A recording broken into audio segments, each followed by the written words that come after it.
Hello, welcome to Newcastle United WFC.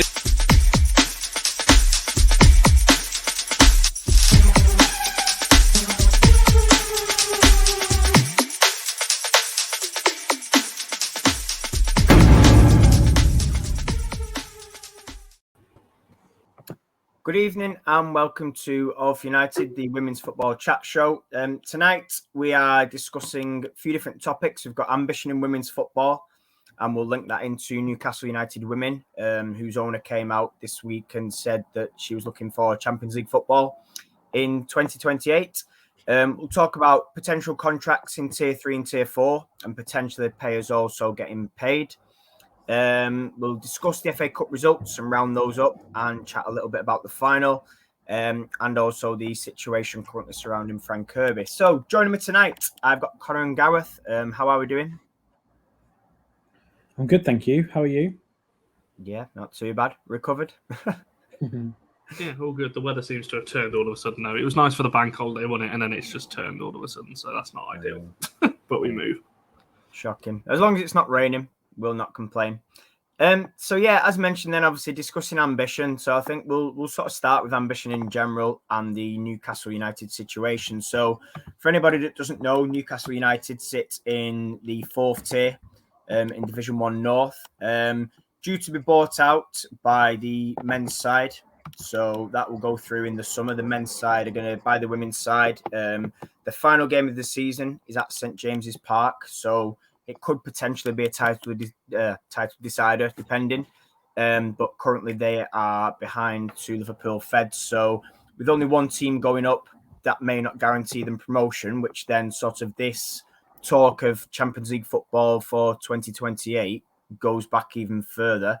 Gareth, I'll start with you then. Obviously, when we first saw the article, what did you make of it? I mean, a lot of people criticised it, but I know we'll get into it properly. But what did you make sort of initial thoughts? My initial thoughts were relatively positive. I think it is ambitious. It is really ambitious. If you're looking at, if they're looking to actually play Champions League football in the 27-28 season, they finish second this year, which is looking the most likely outcome. They need to win the 4th tier next year, then win the National League North the season after, so in 2024, and the promotion playoff. They need to win the championship in 24-25, and then finish 3rd in the WSL in 25-26. So I'll be finishing 3rd in the WSL in their first season there, following 3 back-to-back promotions. Now, do Newcastle have the funds to be able to do that? Yeah, absolutely, they do. There'd be no issue with them going out and being able to do that. They did say that actually they don't want to buy their way up the pyramid. But, I mean, in order to do that, they're kind of going to have to. But I don't mind that. I think that actually I'd much rather them come out with this kind of overly ambitious statement and try and fail to achieve it than kind of just sit and leave the team sort of bouncing around the 3rd tier, 4th tier without any real investment. So I'd rather them kind of be ambitious, invest, and not quite achieve their goal than go out there and just kind of not really do anything. The other option as well that I know people have mentioned previously is that Newcastle buy out Durham's license and then kind of just promote themselves essentially into the championship and then have a reserve team in the 4th tier like Durham do. And that kind of would have been less positive than kind of them looking to invest in the team anyway. So I think of the various different options, this is the best one.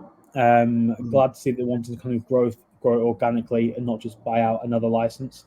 Because I know that there is, a little rivalry between United and Durham, but I do think actually they are a well-run club without any sort of real financial backing. So, wouldn't want to kind of see them disappear.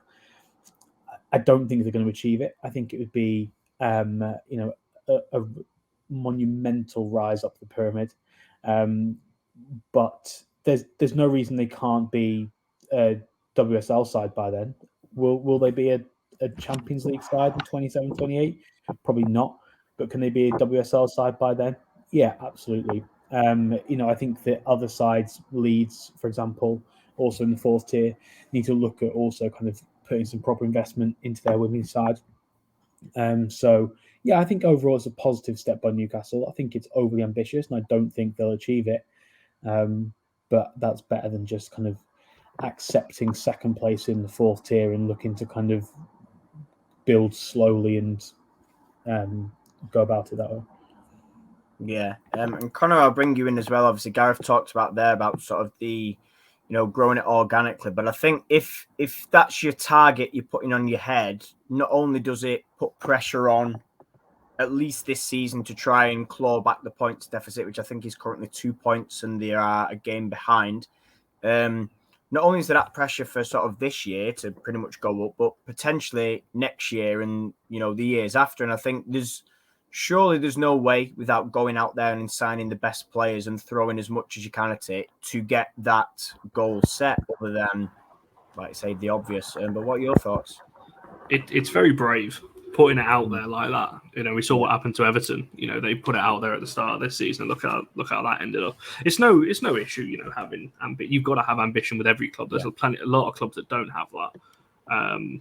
So there's no problem in making a statement like that internally. Whether I do that publicly, I'm not too sure, because it's not like, I agree with what Gareth said. Get into WSL, I can probably see that, to be fair.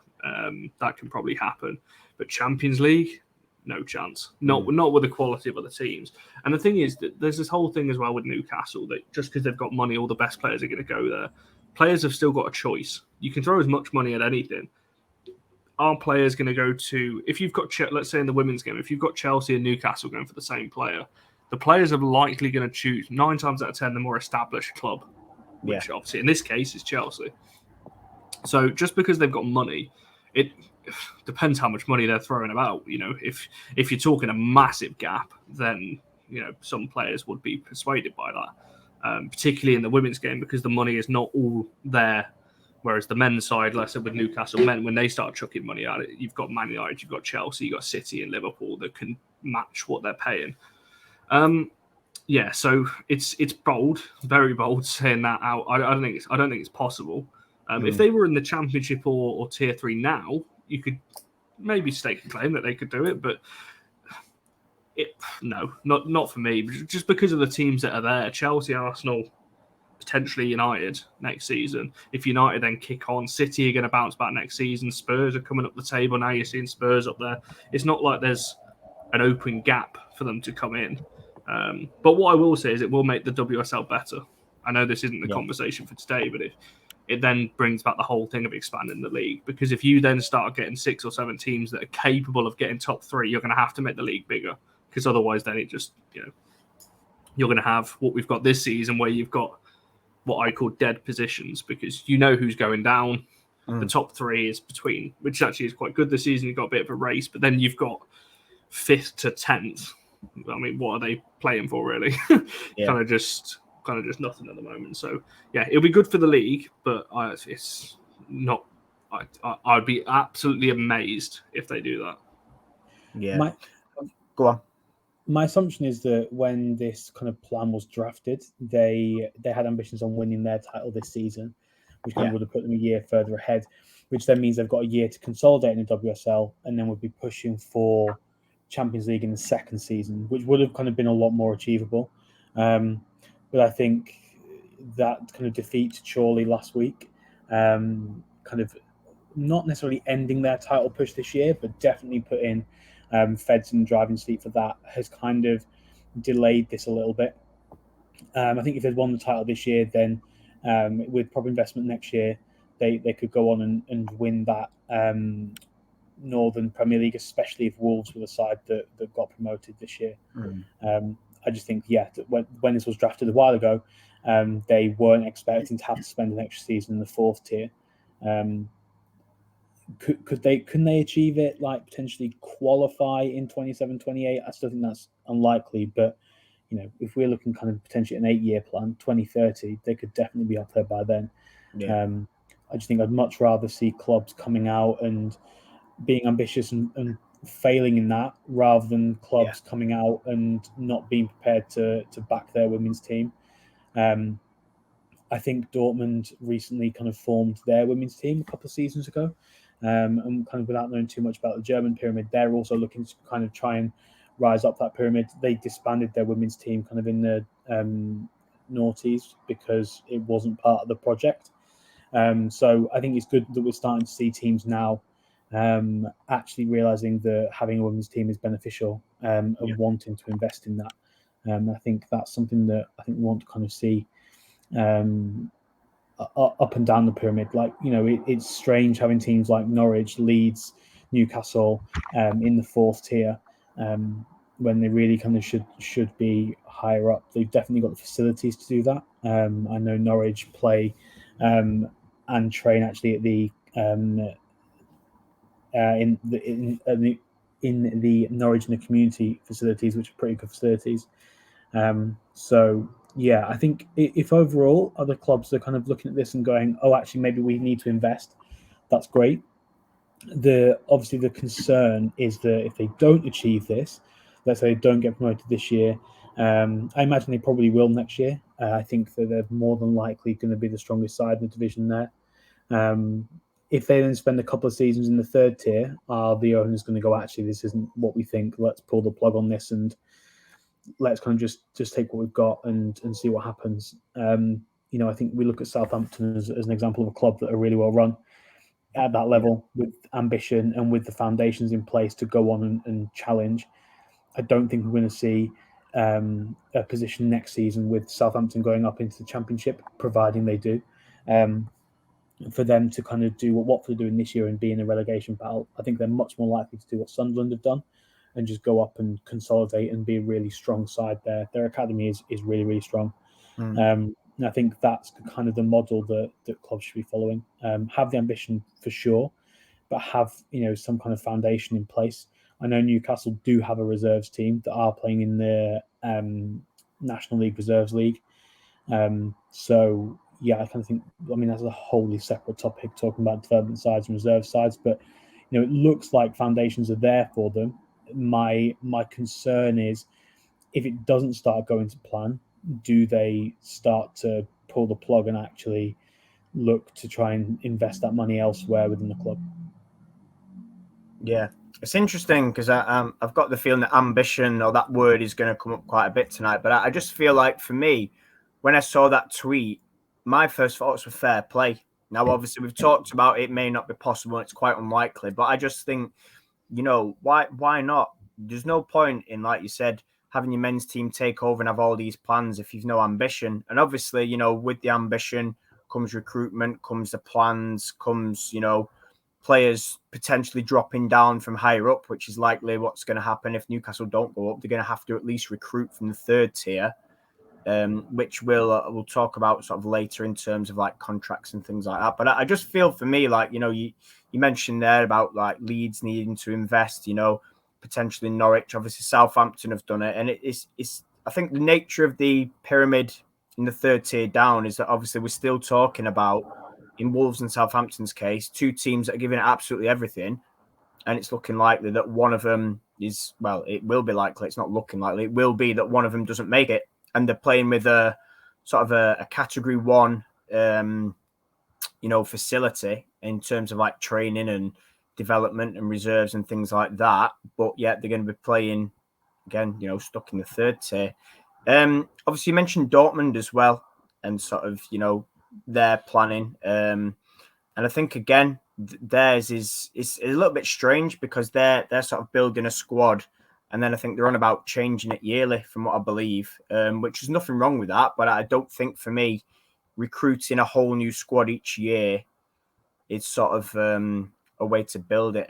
Connor, I want to come back to you then in terms of ambition. Obviously, you mentioned Everton and sort of the money they've thrown at it. But again, you know, if we're talking money doesn't necessarily guarantee success, does it? No, because some players might be coming for the wrong reasons. I'm not saying that is going to happen, by the way, but that could happen if like I said earlier, if you've got two clubs vying for a player, if they're going for the money, is that for the right reason? You know, you've seen it with Newcastle men's side. A lot of players have gone there. Yes, Newcastle are a better side for the players going there, but I don't know. it's a weird one to answer because Mm.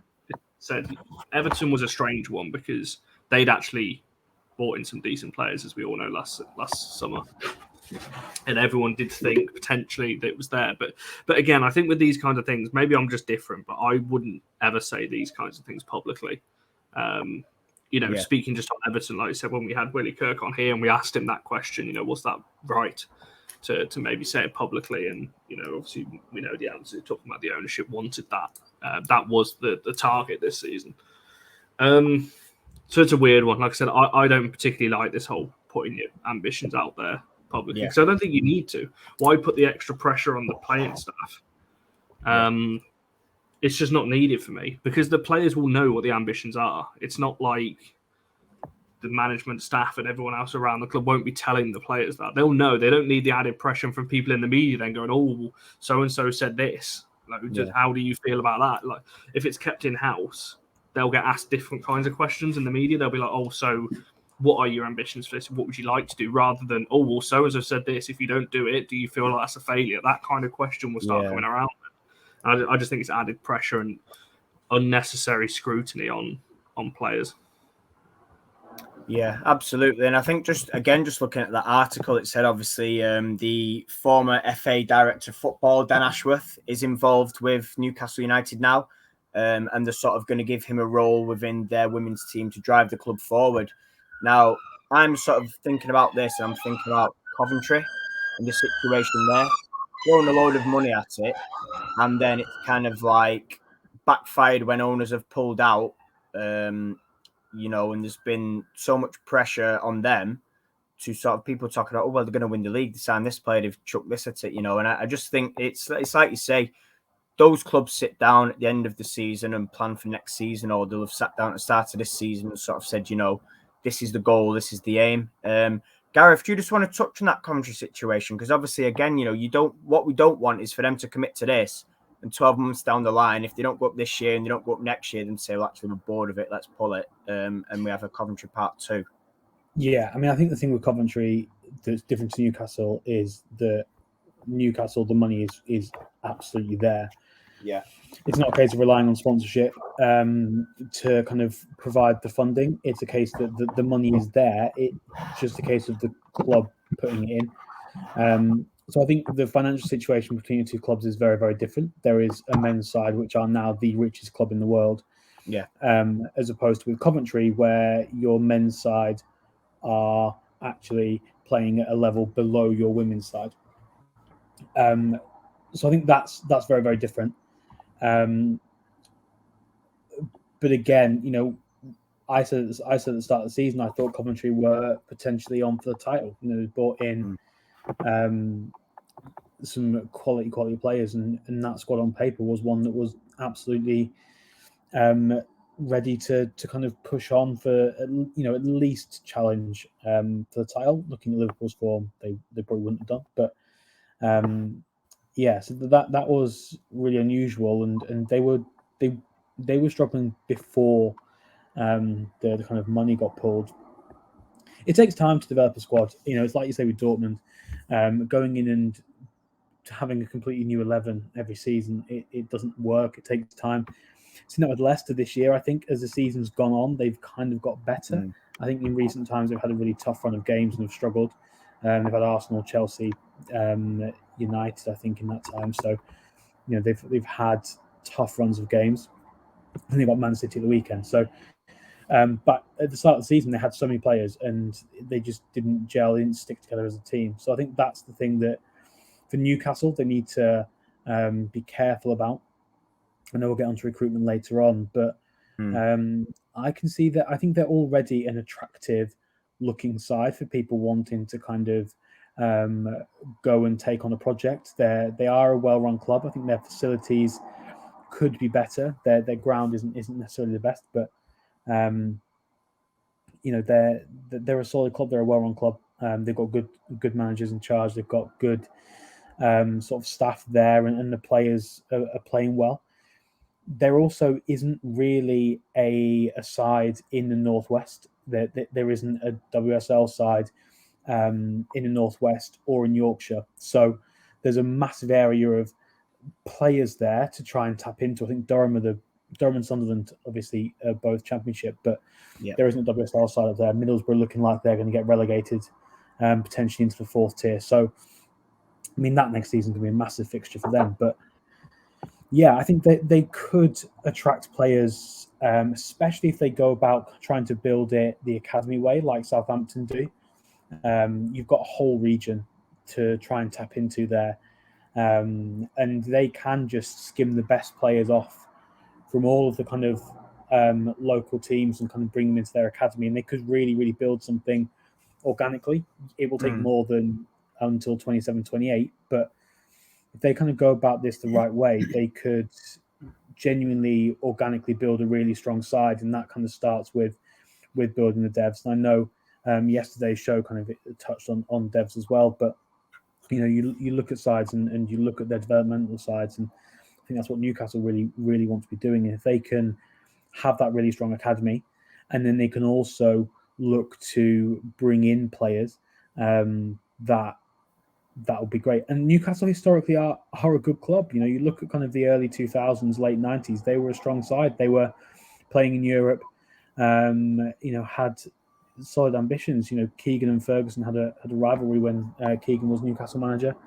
So they are a club with some history, not necessarily any history at all in the women's game, and, you know, without vast amounts of trophies to their name. But they're a club that have kind of been playing well below their kind of stature for a while now because of the previous ownership. So yeah, I think they will be attractive to players, potentially players from abroad as well. I think you'll look at players coming over to England, and yeah, I think you look at your Chelsea's, your Man City's, your Arsenal's, they're going to be the ones that really attract people. But like we say, the average salary is not that high in the women's game. So if Newcastle can kind of just look to, that's going to cost them nothing. For them to have the highest wage bill in the WSL will cost that club fractions of percentage on their overall kind of outgoings for the thing, and they'll be able to afford to make that loss, whereas other clubs can't really. But yeah, it'll be interesting to kind of see what they do. I think next season will kind of give us a really good idea of where they're at, who they manage to recruit, if people drop down leagues to go and play for them, and if they're able to kind of get up into that 3rd tier. Yeah. Connor, obviously talking about building clubs, and I want to slightly just steer away from Newcastle, and maybe, I don't know if you want to give some examples in sort of tiers 3, 4, and 5, but if you're an ambitious club and you're looking to maybe phase your approach, and you may not have as much money as Newcastle, would something like Gareth said in terms of using your development squad maybe be something that you focus more on and develop young players to either potentially sell on as a profit or to take up the leagues? Yeah, 100%. I mean, you only have to look at West Brom. Look at their squad. Some of the if you worked out their average age for some of the matches the back end of the season since their kind of rebuild started in October, you know, they're in tier 3, and yes, they've not had if you just looked at the league table, you say, oh, well, you know, they don't even know what they are, mid-table, just below mid-table. But they had a change of management back in October, I think, and they brought in so many of their, you know, academy products. I think their academy's done very well, and a lot of their squad are kind of 18 to 23. So they've got a lot of really, really good young players. So they are building for the future. And I wouldn't, like I've said this on the previous show, I wouldn't be surprised if you watch that next season, they go for promotion. That is their target, from what I've heard. So just keep an eye on them. And it's similar, you know, with Stourbridge. You look at, you know, in tier 5, you're talking how many, they've got a dev side, you know, in 18 to 16 to 40, you know, they've got so many different age groups to help push them on. And again, this is what you go back to ambition and targets. Their target is the same. You know, obviously this season, I think they're 6 games away now. They win the final 6, they're promoted up into tier 4. They do that. We've already speak to the coaches and things like that. Their ambition, again, is to go and win tier 4, go up to tier 3. You know, their targets don't just, let's cement ourselves in tier 4. They want to go again. You know, how can we then get into the next one? You know, they've already had back-to-back promotions. They want to keep that going, you know, and keep that, you know, pushing on. So, yeah, building from the ground up and having a solid youth setup will help. If you don't have the funding, because not every club is going to have the funding of a massive men's side, let's say, or a men's club, to prop them up. So I know West Brom have got that, and I know next season the men's side of the club are invested a bit more into their women's team. So, but when you're looking at, say, like a team like Stourbridge, they could be in tier 3, tier 2 potentially in the next 5 years. They don't have they've got a decent level men's, so I think they're in the National League North, maybe. I'm not quite sure where they are. I think they're tier 7 or 8, I think, in the men's. So they're not a massive club, but because they're a well-run club and they've got, you know, their dev setup sorted and everything else, they're able to promote these girls and get the first team going in the right direction as well. I think that's important because something I'm reading on this sort of Newcastle article now is, you know, that the owners have had conversations with sort of the women's team manager and the players, and they've sort of said, you know, we want to obviously pay players, but we'll still have some that are part-time and sort of mix it in with big names. And they've sort of laid down foundations in terms of regular meetings and then planned from this. And I think it said, you know, they wanted to keep the manager Becky Langley on, who they rate quite highly. But it was interesting because their restructure that they were looking at, they wanted to use sort of psychology and then strength and conditioning within their coaching methods, which I thought was a really interesting way of building it. Because if you think about clubs lower down, obviously, again, money talks. But with that, you know, there, it's clearly going to be beneficial to sort of those club, the club and the players. But Gareth, I'll sort of bring you on in this as well. They talked about a club ethos that they've planned, and it's positive attitude, togetherness, hard work, and commitment as sort of being the foundation. But what do you make of that, and sort of, you know, using, obviously you're something that's sort of well on psychology, using that as a tool to maybe drive your club forward without just, like I say, chucking money at it and saying, right, this is what we're doing, this is our way, without upsetting current foundations? Yeah, I mean, I think the kind of slogan is really cliche, and I would expect that from my players anyway. But in terms of kind of looking at psychology and looking at strength and conditioning as kind of being the foundation, we've seen this a lot this year at Tier 4, and it'll be the same at Tier 3 as well.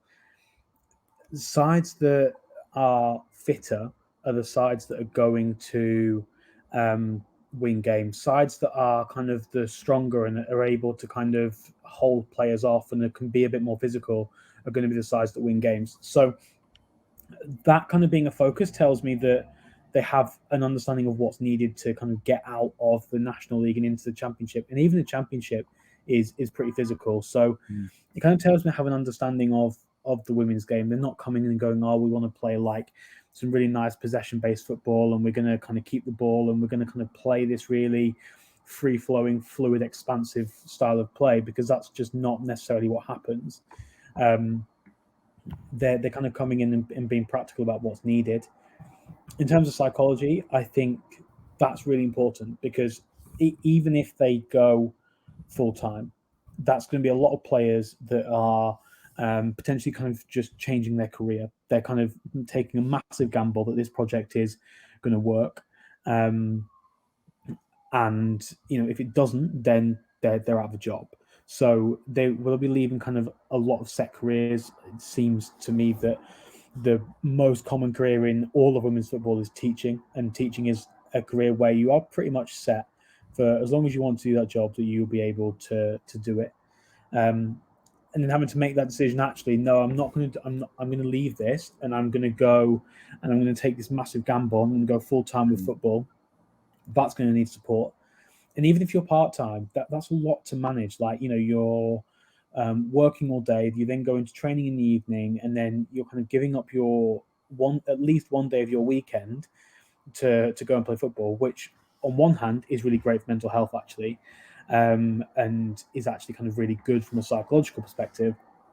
But on the other hand, there's massive potential there for burnout and for players to just kind of feel overloaded with kind of everything. So yeah, it seems as though wanting to kind of utilize sports psychology means that actually the welfare of their players is going to be important as well.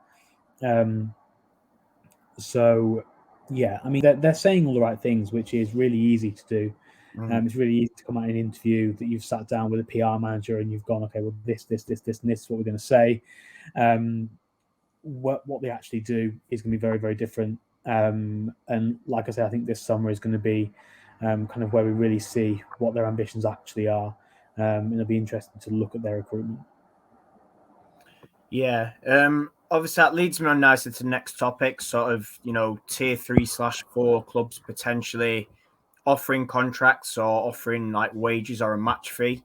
And obviously, it's something you touched on there, Gareth, when you sort of mentioned, about players that are teachers and taking that gamble. Because I think that's another thing. Like, if you quit your job and you are a teacher and let's say you're earning 30k and the club offers to either match it or better it, there's nothing to say that in 1 or 2 years' time, you're still going to be at that club on that wage. You might then, as that club progresses, you might then leave that club and then have to go back to sort of being part-time or full-time work and sort of juggling the two. But Connor, I wanted to sort of get your thoughts because obviously last week we had Stu Barker on and John Foster sort of said to him, does he think that contracts for it was mainly aimed at tier 3 would work, but also what we did discuss is sort of at tier 4 level. Now, if Newcastle don't go up this year, and again, we'll use them as the example, and they're wanting to go full-time next season and chuck money at it and have players on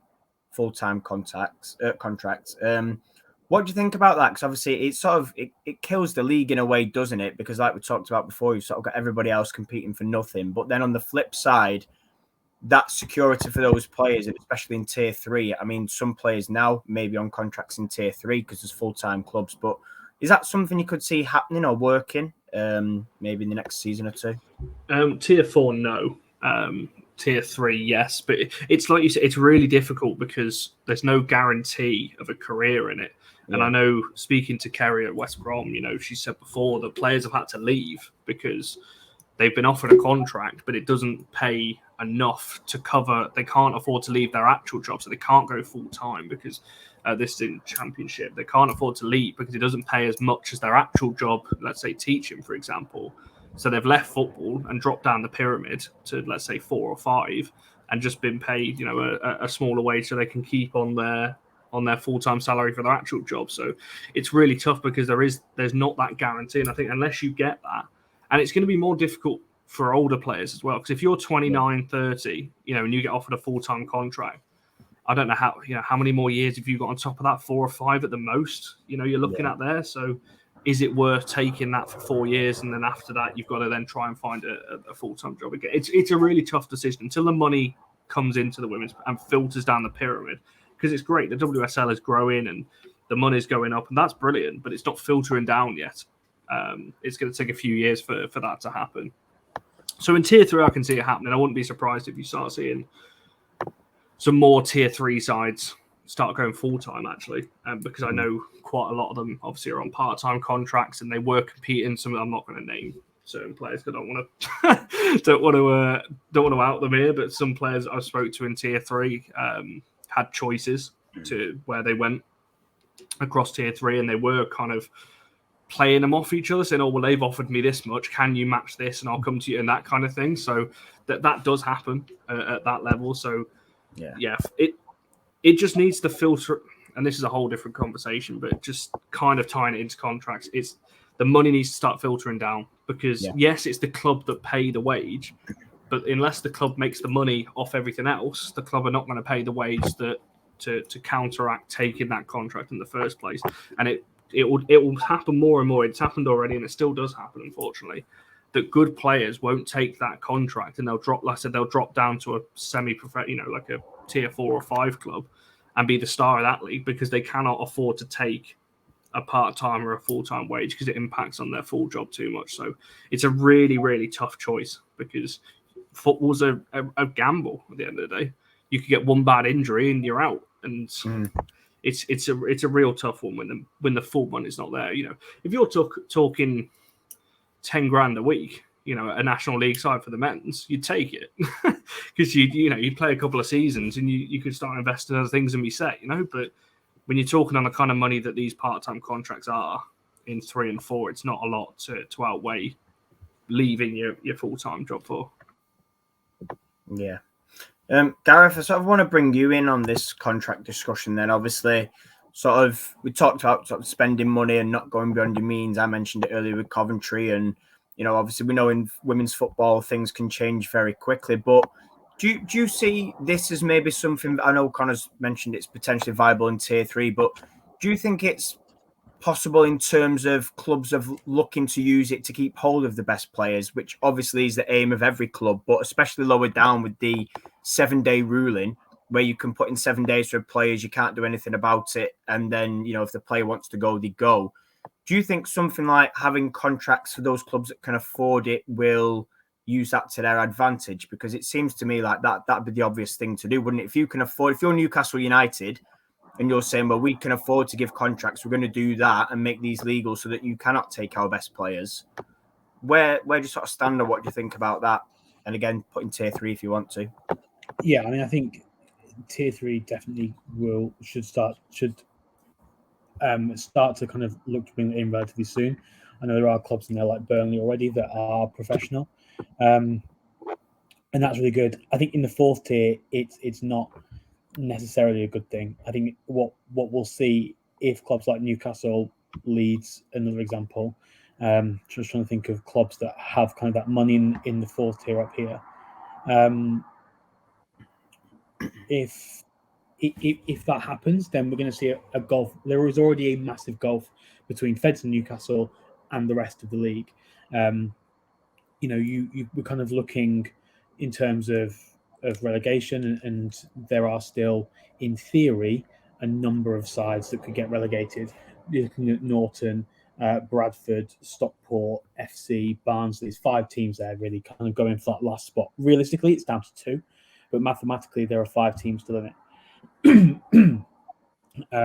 Whereas for the title, it's been a 2-horse race for months now.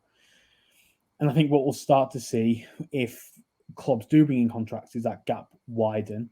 It could be next year that Newcastle have kind of won the league by February, which we really don't want to see. We kind of want to see a sense of competitiveness. And we touched on this with Stu last week, where you're going to be in a position where there are teams that you want to get rid of. You want Newcastle to get promoted so they're gone, and it can kind of free up the rest of the league to be more competitive. It's looking like that's going to probably be next season now if they have a good season. And then if Leeds then start to invest, that's 2 years really where that league is kind of tied up.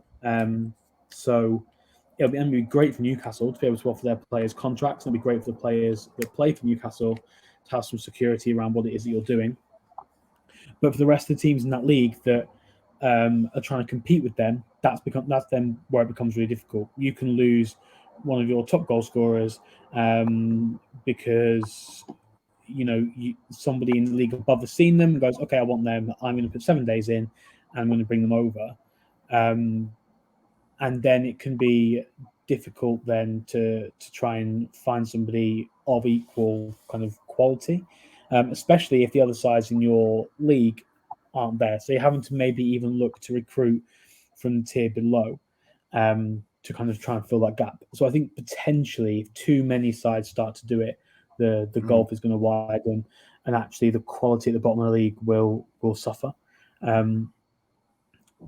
So that's kind of the negative side. Obviously, the positive side, like I mentioned, is that element of security for the players. It's that element of security for the club as well. They can start to plan for the future. They can plan for their next season because they know they've got players under contract. I think as well, what's really good is even in the women's game in general, up until recently, it's been 1 year contracts with an option, or 2 years if you're lucky. We're now starting to see longer term contracts come in. Obviously, Ashley Neville signed a contract recently with Spurs. Now, she was linked with United. Whether that was just to kind of get more of this contract, who knows? But Spurs are now able to kind of have that sense of security that we've got this key player in our defence ready for next season that we can continue to kind of build there. They're not going into the summer thinking, oh well, we need to, we've got a few months left of Neville's contract. Are we going to lose her? Are they going to stay? And it kind of gives clubs that element of being able to look ahead and plan and build and kind of identify where they want to strengthen. Whereas without that, with the 7-day ruling, you're looking at up until the season finishes, you can't really plan for next season. If you're those 5 sides that I mentioned that are in that relegation battle, they can't really plan for next season because they don't know what league they're going to be in. And there is the potential that, let's say, Barnsley go down, that all their senior players go, actually, no, I don't want to play in this league. I'm going to just take my chances and try and find somewhere else. There's plenty of clubs in and around the area. I'll see what I can do. And then you're kind of starting from scratch. Whereas if there were a few players that were kind of signed on to even a 2-year deal, they would be able to kind of finance that. Obviously, Barnsley can't do that because they're not even affiliated with the men's senior side. And also you look at kind of Norton, Stockport, Bradford, FC don't really have enormous financial backing on the men's side either. So, it's difficult. But yeah, I think it's a double-edged sword really, where it's great for the club and it's great for the players and in general good for the game. But unless the whole league is on that same level, it's going to make the leagues really uncompetitive. Yeah. I'm going to move on, we'll round up sort of the FA Cup over the weekend. Obviously, game Saturday and a game Sunday. Obviously, it started off with Man City women playing West Ham, resulted in a 4-1 win to City. And then obviously yesterday, Chelsea women played Arsenal, obviously beat them. I'll come to you first, Connor. First thing I want to sort of discuss before we even go to results is the clash with the men's FA Cup ties. Now, we talk a lot about clashes, and occasionally in the league it can't be helped due to TV. And I know, obviously, these ties are on BBC. So again, that might have dictated. But what do you make of it? Because it's such an important important clash for both the men's and the women's side. If you were a City fan, you wouldn't have been able to get to your men's game if you watch your women. Yeah, honestly, it was absolutely. I'm going to go on a little rant here. Absolutely ludicrous. Either if you're going to have your 2 teams playing on the same day, Chelsea and City obviously were in both finals or both semi-finals for the men's and the women's. Have them both at Wembley then. Have them both played as a double header and say, well, there you go, Man City fans. You get 2 games. I know obviously West Ham and, there'll be issues with that. You'd have to get the West Ham fans out before you get the Liverpool fans in that case. Or swap the games around. Have the Chelsea and Arsenal women's game on the Saturday so it doesn't clash with them. I cannot believe why there was any logical reason why they had the Man City women's game on the same day as the Man City men's and the Chelsea is the same as the Chelsea men's. Why not just swap them around? It's not like they were all played on the same day. It's so easy just to swap them. I honestly don't get it at all. It's not like we've just come off midweek fixtures, for the women's. It was international break, so completely baffling to me. I don't know why they're talking about growing the game and all this kind of thing, and then they go and do something like this. I say either make it double headers, so you can watch both. That could grow it, and it also helps with the inclusivity of it. Or you swap the games around, and you have that's at the Chelsea Arsenal game on the Saturday, and you have the City West Ham one on the Sunday, so they don't clash. But it's another kick in the teeth. I mean, I couldn't actually believe that they weren't at Wembley, if I'm being totally honest. This is me speaking as a newish fan. I actually thought they were at Wembley, which is why I thought they were double headers initially, because my mate said he's a Chelsea fan. He was like, I'm going to Wembley on Sunday. I was like, oh, right, you should be Arsenal. He was like, oh, no, Palace. And I was like, oh, right, okay. I completely forgot that they were both on at the same time. Well, like both on the same day. So, yeah, not good. It was just avoidable. If they were like clashing for other reasons, they had to be played at those times, I could kind of get it. But to me, there was no reason. Unless someone could, in the comments or whatever, can give me a logical reason, please tweet me afterwards or message me or whatever, why they were at the same day but 2-3 hours apart. I just don't get it personally. Yeah. And obviously, we're talking about growing the game, and like you said there, rightly so, a clash should be avoided at all costs. But I do want to, obviously, it was a Cup semi-final. I do want to kind of shout out West Ham because they seem to be going quite well in the Cups. Obviously, this season sat 7th in the WSL. So, listen, they're ahead of Reading, which, to be fair, Reading had a very good start to the season and then fell off. But they've made a Cup semi-final. They sat 7th. Gareth, I'll start with you on this. Would you be happy as a West Ham fan? I know Ollie Harder come out afterwards and he said, listen, the better team won. Man City have got sort of the quality and the consistency, and obviously they were a better team.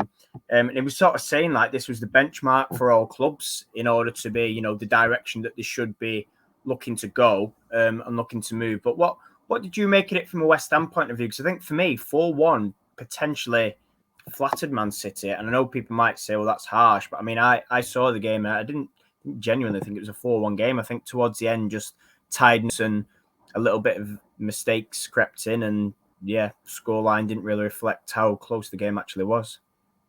Yeah, no, I agree, and it's been the case for a few years actually that West Ham have gone well in cup competitions, and they kind of tend not necessarily to prioritise them, but perform better in cups than they do in the league. Which, hey, we're United yet to make a cup final. West Ham, I think, have done it. So I would have loved that day out. I think, you're right. I don't think it was a 4-1 game. I think it flattered City a little bit. City absolutely were the better side and did deserve to win the game. So I don't think there was kind of anything untoward there. But 4-1 makes it look like City were dominant and it was relatively easy, but I don't think it necessarily was. So I want to kind of touch on what Connor mentioned with regards to the FA Cup semi-finals as well. What's interesting and what they do in rugby league is they have a triple header. So they have both the men's semi-finals played on the same day at the same time, and they also have the women's final played at the same time. So last season it was at Ellen Road, had the two men's semi-finals and the women's final on the same day inside Ellen Road.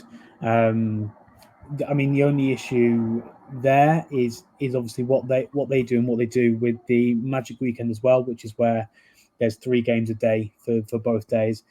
It's all kind of neutral seating. There's kind of recommendations that home and away fans buy in certain blocks. So when I went to Anfield, they said all the home teams buy in these 2 stands and all the away teams buy in these 2 stands. And kind of pretty much sold Anfield out for 2 days for Magic Weekend a couple of years ago. So there is potential there to kind of do that. Gets a lot more eyes on the women's game. You can also kind of sandwich it so that you have a men's semi-final and then you have the women's game and then you have the other men's semi-final afterwards. And so people may leave after they've seen their team, but people may come early as well and end up kind of catching the back end of the women's game. So there are options there. And I don't know if I'd actually like it, but because I think it would kind of overshadow the women's final. I think the women's FA Cup is bigger than the women's Challenge Cup in rugby league. But like these things do happen with other sports like double headers, triple headers. So it is definitely something that football should be looking into. And exact logistics, like, you could have had City men in the morning and obviously then City women in the afternoon. And you could, in the amount of people that will kind of buy that ticket for West Ham, I don't know, you can kind of allocate blocks and things. That's the FA to decide. But these things are definitely possible. So I don't see why they're kind of not being looked into in any more depth. But I think all 4 sides were kind of there on merit. And it's interesting that this is the first ever meeting between Chelsea and City in the final, despite the fact they met in the Conti Cup final a few months ago. But there'd been the two sides, like Ollie Harder said, that are just consistent, that are strong, that perform well. And there's a reason they've been kind of winning trophies for a while. City kind of less successful in the league than Chelsea in recent times, but win cup competitions for fun. So it'll be a good final. I think the two best sides are there. I think Arsenal kind of have gone off the boil recently. They had a really, really strong start to the season. But I think Chelsea are the strongest side in the league, and I think City are probably one of the more informed sides as well. So it'll be a good game. And I think two of the stronger sides are there, and are there on merit. Yeah, it's interesting. Obviously, you both talked about potentially staging games either back to back or the same day. And I think that's another thing. Again, quoting what Ole Harder said. He was like, they want to close the gap, or West Ham do, between themselves and the top three. And it was like, you need investment, you need infrastructure, you need the whole package, really. And then he was sort of saying, like, to close the gap, we need more people in stadiums, which then provides more income. And then over a period of time makes it more sustainable, which is really interesting, I thought. And again, it just links into what we've talked about all the show in terms of our ambition, investment, getting fans in as well, keeping that consistent. Just before we move on to the final part of the show, then obviously, Connor, I want to just go back to the FA Cup. Obviously, Gareth mentioned, about, Arsenal gone well and Man City playing Chelsea in the final. But what do you make of that as a matchup? Because obviously Chelsea went to Arsenal and quite comfortably won, kept a clean sheet as well. And I think there's a stat that they haven't won there since 2014, which is pretty rough. But what do you make of that in terms of like a final matchup? You've got the two teams in the country at the moment that are hitting form, I think, is the best way of putting it. Neither team at the moment looks beatable. Which is interesting. Obviously, those two are now in the final, so I agree it's the best two teams in the country right now. I know obviously Arsenal's league position is better, but that's only down to City at the start of the season. Maybe I'd expect it to be a little bit closer. I'm not too sure, but it's the way that the draw was that that Man City obviously had the favourable draw. I mean, as they always do. That's not just a women's football thing. That's just Man City in general. And Chelsea, obviously had to get past Arsenal. But to be fair, it's like I said, they're the best two teams in the country for a reason at the moment. I know, like I said, Arsenal's league position is higher, but right at this moment, they're the best two teams in terms of current form. I just don't think either of them are beatable. So that's going to be a fantastic final. I'm not going to call that because I don't think you could start to without getting into a deep analysis of the game. So don't really know who I want to. Well, probably prefer Chelsea, but then that's another silverware for Emma Hayes, isn't it? So but no, you can't discredit what either team have done. The turnaround, obviously, the Man City have had injuries coming back, have obviously injured players coming back have helped that massively, but they're both coming into form at the right time, which, in a league sense, is not good for United because that is what's hindering us. We don't want to be fully firing Chelsea the last game of the season, and Man City just don't seem to be losing at the moment. So, not good from Man United's standpoint, but for an entertaining FA Cup final, it's sure to lead to that. Yeah, absolutely. Final part of the show then, obviously, I want to touch on, I think it's important to touch on the Fran Kirby situation. Obviously, Friday, Emma Hayes was chatting to the press and she mentioned that, Fran Kirby was stepping aside from football once again for a little bit. She said she was unlikely to play for Chelsea again this season, could potentially miss the Euros as well. Fran then sort of released a statement on Twitter saying, it's an ongoing issue in her career. She wants to put her health first. And she's going to try everything that she can to come back once again.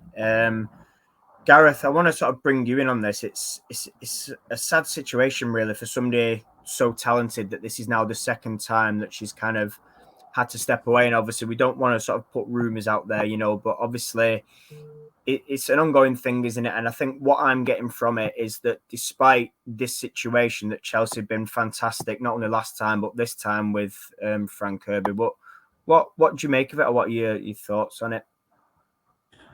I think it's really difficult to kind of talk too much about it without knowing kind of all the details. But I think the important thing is that her decision is supported by Chelsea, and it seems that is the case again.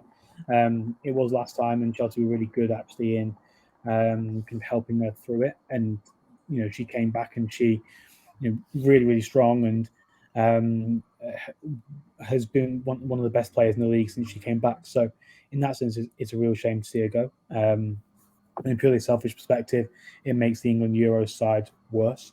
Kirby not being there.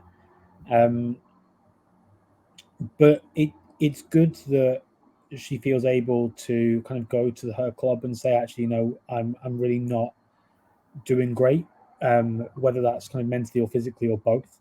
And the club have gone, okay, fine, then you do what you need to do to get yourself back right, and we'll support you through it. And then when you're fit again, then we can go. I think that's really important. I think that's just kind of important in general, really, that people feel able to go to their employers, whether it's a football club or whether that is a regular 9-to-5 job, and kind of have these conversations with them. I think we're seeing it more and more in sport now. We saw Ben Stokes last summer take a large portion of the cricket season off to prioritise mental health. And I think COVID really has just kind of had a massive impact on sport in general, in the sense that particularly, with these kind of elite level athletes where they're playing international games, they're traveling a lot, they're living out of hotels, they're living in bubbles, they're kind of spending so much time on their own and kind of isolated from friends and family outside of football, that I think it's natural that things have kind of caught up to people, and people need that break to kind of get themselves in the right sort of position again. And I just kind of wish Fran all the best, really, and just kind of say that I think it's really, really great that Chelsea and Emma Hayes are supporting her in this kind of break again, and hopefully she'll come back and start tearing it up, but hopefully not too much against United. Yeah. Connor, have you anything to add to obviously what Gareth's mentioned just before we wrap up? There we go. I was trying to move the thing. No, not really. I think Gareth is right. I think you're seeing more and more. I think it's good, that, like as Gareth said, that she's able to feel like she can come out and do and say a statement like that. Obviously, she would have spoke to the club first. Obviously, I hope that she does make a recovery from an English, I guess, standpoint, but not too much from a Chelsea standpoint. But she would have obviously had the backing from the club, which is good, and time to look after herself. But it's not uncommon at the moment. You're seeing a lot of elite level sports stars do it. Look at the tennis game in particular. There's a lot of high level tennis players. Obviously. That are dropping away, or not dropping away, but just taking some time out to look after themselves and then come back better. So I think you're going to see this more and more. But the main thing is obviously that she looks after herself, and also that she's got the backing of the club, which is good to see as well. Yeah, absolutely. And yeah, just to echo that, I think, like you say, we do wish Fran Kirby all the best. She's a very talented player, and hopefully, she can find herself and get any help she needs sort of away from football. We have come to the end of the show, so I want to thank you both for joining me tonight. It's been a really, really good chat. Obviously, we'll be back Thursday night. John Foster is discussing Aston Villa women. He's branching himself away from his usual comfort zone, and he's thrown himself in the deep end. So that's some of the show. And then obviously Friday, Anthony's back with his predictions. Fans Forum is back as well. Saturday, myself and Benny will be previewing the Aston Villa game. And thank God we've got some club football back, because I think the 3-week international break has written us all off. So yeah, stay tuned, and we will see you Thursday at 7:00. Thank you.